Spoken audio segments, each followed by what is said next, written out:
Imagine this. It's New Year's Day, 1985. A hunter is walking through a wooded area near Interstate 75 in Campbell County, Tennessee. It's cold, quiet, the kind of place where nothing usually happens, but then he sees something down an embankment. A body. The victim was a young woman. Her body had been there for days.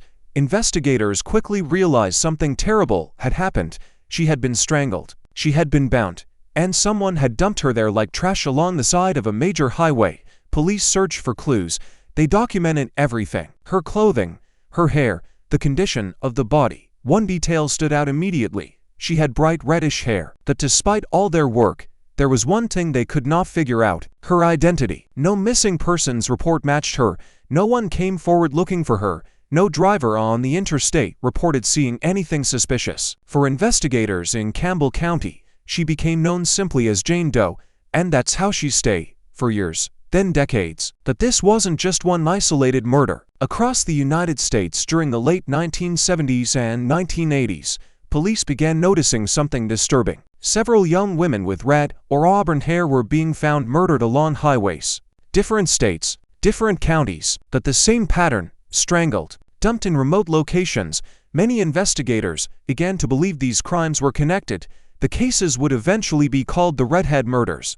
And the Campbell County Jane Doe may have been one of the victims, but without a name. The investigation stalled. Time moved on. Detectives retired. Evidence sat in storage. For 33 years, this young woman had no identity, no family publicly mourning her, no justice. But science was changing. In 2018, investigators decided to try something new. They used modern DNA technology and genetic genealogy to test the old evidence. The results finally gave investigators something they had been missing for more than 3 decades: a name. Her name was Marie McKenney Farmer. She was only 21 years old. She was originally from Indiana, and at some point before her death she had been traveling through the region. For the first time in 33 years, the Campbell County Jane Doe was no longer a mystery victim.